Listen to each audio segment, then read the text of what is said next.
আমি আপনারা গেছে আমার ব্যক্তিগত একটা অনুরোধ থাকবো, রোজা মাস হইল কুরআন নাজিলর মাস, শাহরু রমাদান আল্লাযী উনজিলা ফীহিল কুরআন। রোজা মাস হইল কুরআন শরীফ নাজিলর মাস। এই মাসটারে আল্লাহর ওয়াস্তে তিলাওয়াতে কুরআন দিয়া বেশি বেশি করে তিলাওয়াতে কুরআন দিয়া সময়টা কাটাই।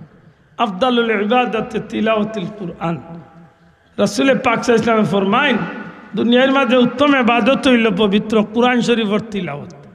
অন্য মাসও আপনি তিলাওয়াত করবা একক করে 10 নেকি, রোজা মাসও আপনি তিলাওয়াত করবা একক করে 70 নেকি, অর্থাৎ একক করে একটা কুরআন শরীফের খতমে অন্য মাসও হইল অন্য 10 খতমের সওয়াব, রোজা মাসও 1 খতম আদায় করবা 70 খতম সওয়াবের বাকি।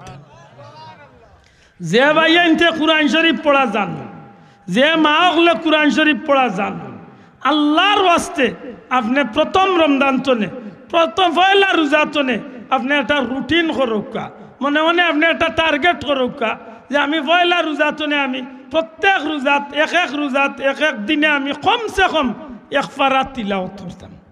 আর 1 পারা তিলাওয়াত করা কোনো কঠিন নাই ভাই। যে ভাই এনতে তিলাওয়াত জানেন কোকা সর্বোচ্চ 10 থেকে 15 মিনিট যাইব, আমি 3-4 রুকু তিলাওয়াত করিয়া রাখি দিলাম জোহরের নামাজ পড়িয়া, ফজরের নামাজ পড়িয়া হোক আর ফজরের আগে হোক আরও 3-4 রুকু পড়িয়া রাখি দিলাম। এইভাবে 5 ওয়াক্ত নামাজ বাদেও দিয়ে আমি 3-4 রুকু করিয়া পড়িয়া রাখি দেই, আমার সহজে 1 পারা কুরআন শরীফ তিলাওয়াত শেষ। ইফতারের টাইমে আপনি মাগরিবের বাদে না করিয়া ইফতার সামনে লইয়া 15টা মিনিট আগতনে তিলাওয়াত লাগি যাবা, নে কামল হইল তিলাওয়াত হইল আর আপনার হোক গিফটও পূরণ হয়ে গেল। সুবহানাল্লাহ।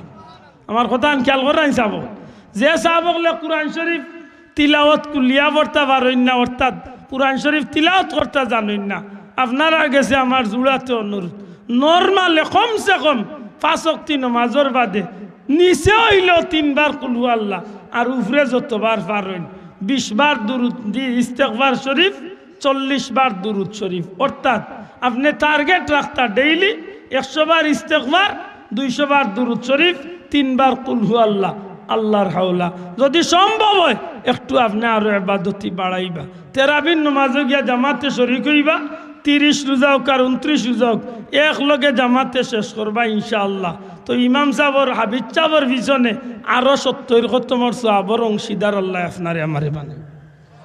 আশা করি আমার কথা নাই মনে থাকুন যাব, একটু কষ্ট করি আমরা রুটিন করে লিতাম, মনে মনে লেখিয়া রুটিন লাগতো না, মনে মনে আমরা রুটিন করে লিতাম। যে ভাইয়া তোর তৌফিক আছে 5 টাকা 10 টাকা অন্তত পক্ষে 2টা টাকা হইল, 2টা টাকা, আজকাল তো 2 টাকা দিয়া ফান হয় না, ফানে গো গাইতে হইলেও 10 টাকা লাগে, জুতির ফান গাইতে হইলেও 10 টাকা লাগে, মাতই না জুতির ফান গাইতে হইলে 10 টাকার নিচে ফান হয় না। 5 টাকা দিয়ে দেখো দিব চাচা ফান গাওরা বেটার গালোর কুনাও করতে হবে, মাতই না এটা জুতির ভানে গুরদাম হইল 10 টাকা।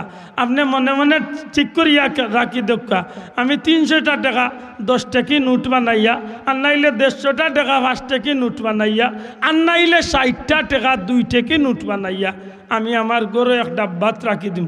চেষ্টা করবো আমি রোজা রাখিয়া প্রতিদিন রোজাদার অবস্থায় আমি আল্লাহর ওয়াস্তে আমার 5 টাকা 10 টাকা অথবা 2টা টাকা যারার তৌফিক আছে আরো একটু বেশি প্রতিদিনের রুটিনও আপনার থাকতো যে আমিও 2টা টাকা আমি আল্লাহ ওয়াস্তে আমি বাকি রোজাদার অবস্থায় হোক ইনশাআল্লাহ। আমার কথা নাই বুঝরা নিসাব আমার ভাই এনতে আমার হইয়া ইচ্ছেন যে ও হিসাবে একটু মাতিতাম, যে কারণে বিরক্তই না জানো ই যে মুবারক মাস্টার বাবা মুরব্বী বাবা হল গতবার ই মাস বহুত মানুষে পাইছেন, গতবার তো নেই এইবার পর্যন্ত বহুত মানুষ দুনিয়ায় তো নে গেছেন, আল্লাহ আসতে মাতুকা গেছেন কিনা নিসাব। আগামী বছর আপনি আমি ভাইমু কোন গ্যারান্টি আছে? এর দায় মনে মনে ওখান টার্গেট করুক যে যদি আল্লাহ না করুক আমার জীবনের যদি শেষ হয়ে যায় এই রোজা মাস, অর্থাৎ আমি যদি আর জীবনে ফিরিয়া রোজা না পাই, আল্লাহ ফাইলেও বালা না ফাইলেও বালা, তুমি আমার জীবনের সমস্ত গুনাহ মাফ করিয়া জান্নাতি হিসাবে তুমি আল্লাহ আমার কবুল করিতে।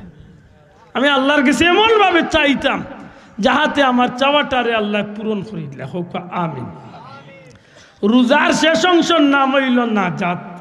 আল্লাহ আস্তে জবাব দেখা, রোজার শেষ অংশের নাম কিতা? নাজাত অর্থ কিতা? মুক্তি। হোক নাজাত অর্থ কিতা? মুক্তি। খে দিবা মুক্তি। আল্লাহ দিবা মুক্তি, খারে দিবা মুক্তি, রোজাদার বান্দা বান্দিরে আল্লাহ মুক্তি দিবা। কিতাব তো নে জাহান্নামের আগুন তো নে চিরতরে মুক্তি দান করবা। মাত বুঝরানি এখন জাহান্নামের আগুন তো নে মুক্তি পাইতে হইলে তো আল্লাহর কাছে চাইতে হইব। এর মাঝে বিশেষ একটা পদ্ধতি হইল তেরাবির বাদে আমরা যেন ইমাম সাহেব যেন কইন আল্লাহুম্মা আজিরনা ওয়া খাল্লিসনা মিনান নার ইয়া মুজিরু কইনি সাহেব কল ওখান খেয়াল রাখুন। আর যে ভাইয়ান তোর এলাকাত আপনার এলাকাত যদি দারুল কিরাত থাকে, কোরআন প্রশিক্ষণ কেন্দ্র থাকে, আছে তো আশা করি আত্মা না দারুল কিরাত নাই নি আশা।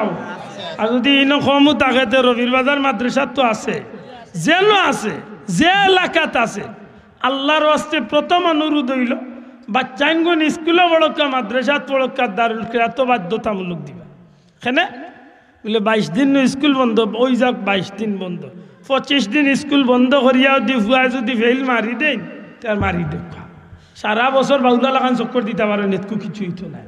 আর দারুল কিরাতর 20-25 দিনে যদি তাই ফেল মারি দেন তার মারি দেখা। তবে আমার বাচ্চারা আমি দারুল কিরাতও দিমু, আল্লাহর পবিত্র কালাম শিক্ষা গ্রহণ করার দিম। আল্লাহর বাস্তবান তার দিলের মাঝে গে তোকা বাল্লা করে আপনার বাচ্চাগুলি আপনি কুরআন শরীফের ছাত্র বানাকা।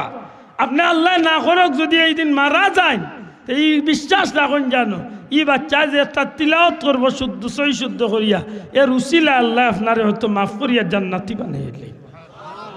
আর যদি আপনার এলাকার দারুল কিরাত থাকে, আপনি মুরব্বীর কাছে আমার অনুরোধ থাকবো ডেইলি জোহর নামাজ গিয়া জামাত তো শরীক হোকা, দারুল কিরাতর সেন্টার জোহর নামাজ পড়িয়া খতমে খাজেগা লইব, সিরত হইব, পারলে কারি সাবকলরে আপনারা 2-4 জনে জমাইয়া হোকা বলে বা আপনার প্রত্যেক মুরব্বী অগলরে ডেইলি একটা সুরা মস দিবাই আর আমরা গেস্তনে শুনবাই।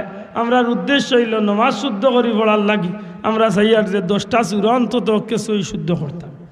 এখানে 2 লাভ হইব। 1 লাভ হইব আপনি দারুল কিরাতর ছাত্র অর্থাৎ কুরআন শরীফের ছাত্র বনলা। 2 লাভ হইল আপনার এই জীবনে আপনি নমাজের মতো একটা মুবারক আমল রে, মুবারক একটা ইবাদত রে, সর্বোত্তম একটা ইবাদত রে আপনি নিষ্ফুলা নিঃসন্দেহভাবে সহি তিলাওয়াতের মাধ্যমে আপনি আঞ্জাম দিবা।